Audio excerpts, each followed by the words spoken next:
Commençons l'exploration de notre solution. Je propose pour cela qu'on commence par le module des ressources humaines, la création d'un employé et éventuellement d'un utilisateur de l'application. Il y a une différence entre les deux. Un employé, c'est un employé dont il est lié à un contrat.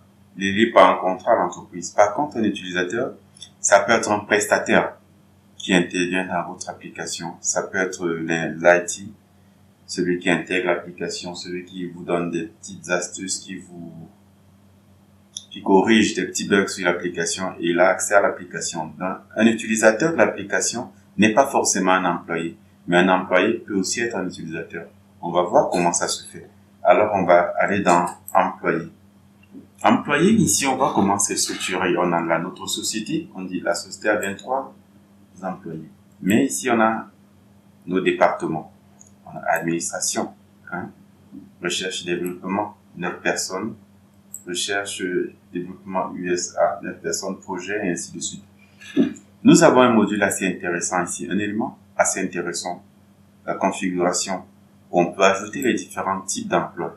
On peut créer un type d'emploi, par exemple, ici, test, type d'emploi. J'enregistre. Par exemple, c'est comme ça qu'on crée. Vous pouvez avoir aussi les différents postes. Vous pouvez créer les différents postes possibles. Les types de compétences, les horaires de travail et ainsi de suite. Ça, je vous recommande de vous connecter, de regarder un peu comment ça se passe, les plans d'activité, les lieux de travail et bien d'autres. L'analyse, analyse des compétences.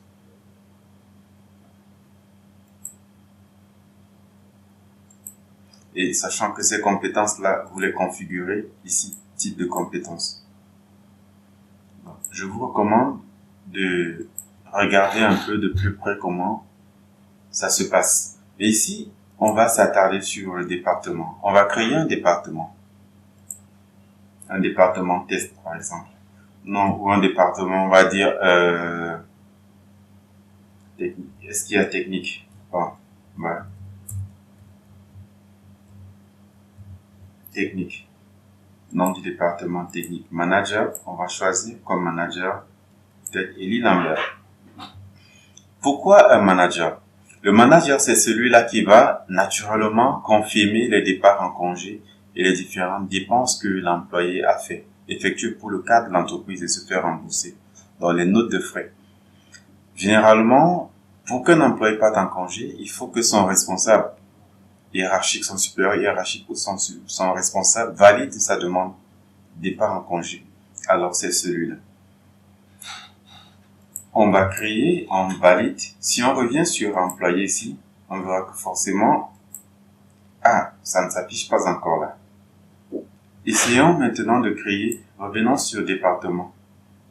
Département technique, il est déjà là. Bon, là, ce qu'on va faire, on va essayer de créer un employé. Nouveau. On va mettre le nom. Tamba, Martin, par exemple. Type de poste, responsable.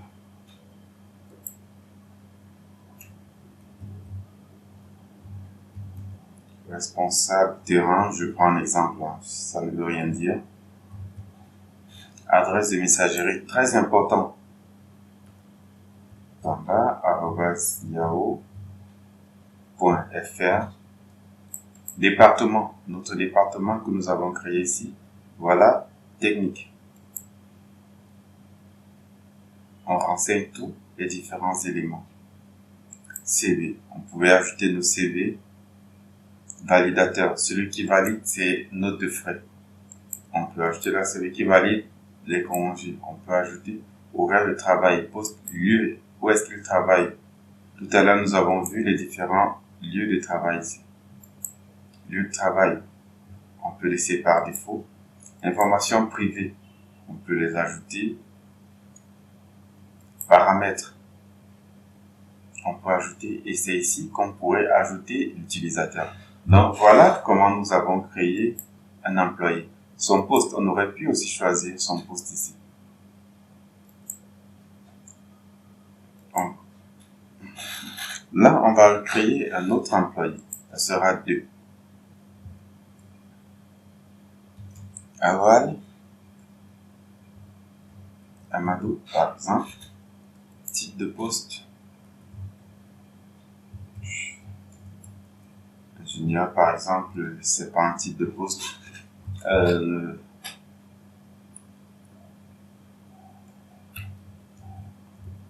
Contrôleur, mettons contrôleur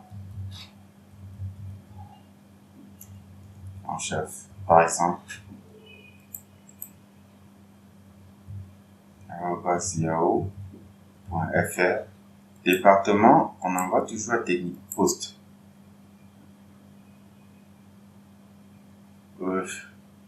Responsable de site, par exemple.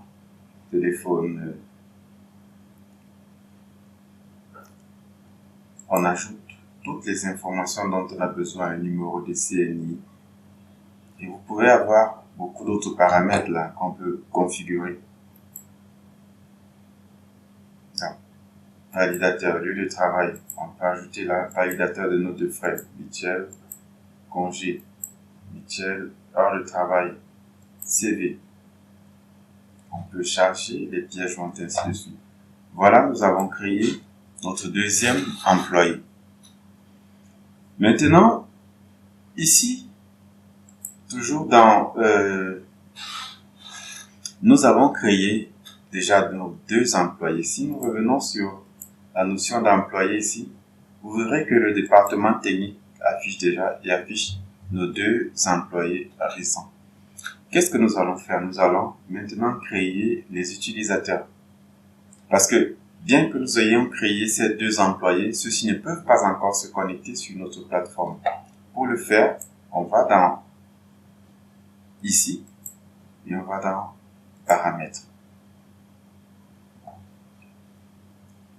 On peut aller dans utilisateur, menu utilisateur, ici, ou alors on peut le faire ici, ou simplement envoyer un email, inscrire l'email de l'utilisateur ici, et il recevra une notification.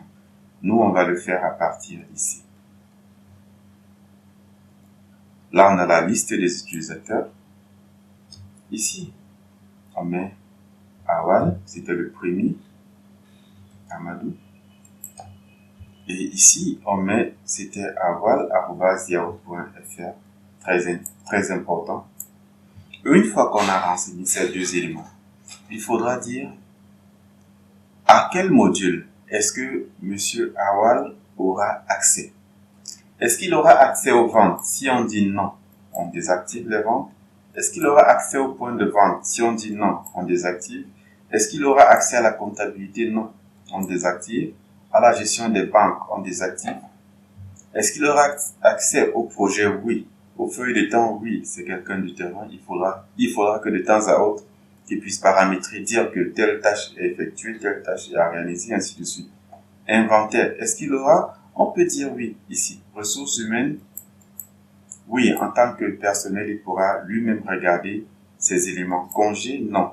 Note de frais? Oui, en tant que approbateur d'équipe. Tableau de bord? On peut dire non. Alors, on enregistre. Ça, c'est pour Monsieur Awal. Ce que nous allons faire, nous allons mettre un mot de passe. On clique sur notre roue. On va modifier le mot de passe.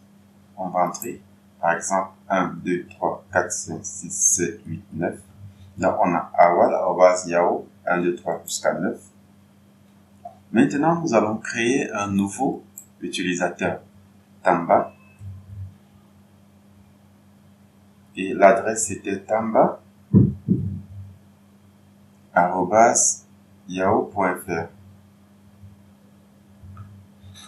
On dit, celui-ci c'est un manager, donc on lui donne tous les accès. Même le tableau de bord. On valide.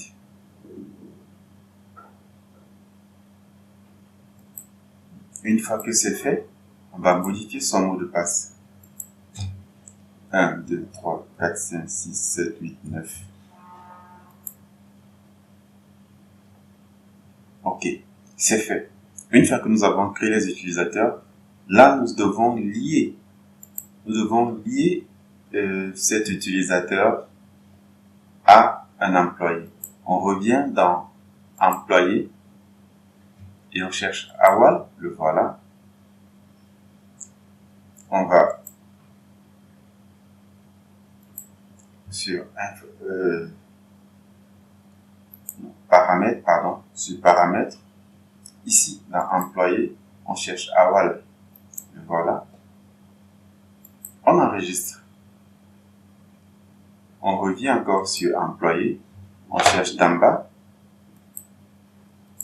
Plus facile, on peut cliquer ici ou on peut taper juste en haut. Tamba, voilà. Dans paramètres, on cherche là Tamba.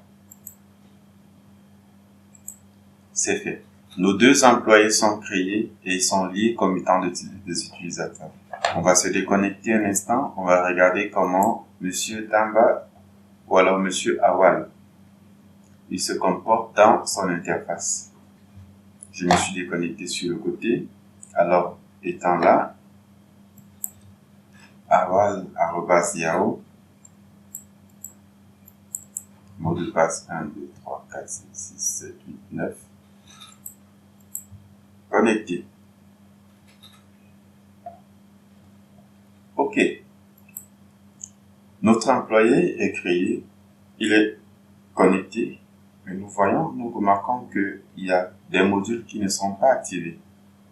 Il n'a pas le module vente, il n'a pas le module de comptabilité ou facturation, il a projet, feuille de temps. Nous avons vu comment nous avons configuré, nous avons créé notre employé, nous avons créé l'utilisateur. C'est un bon début. C'est un bon début. Je vous recommande de vous exercer un peu, créer quelques employés, créer des utilisateurs, déconnectez-vous, reconnectez-vous et voyez un peu comment ça se passe. Cela va vous permettre de savoir quel de vos collaborateurs aura accès à quel module, ainsi de suite. Ceci dit, à très bientôt pour la prochaine vidéo. Au revoir.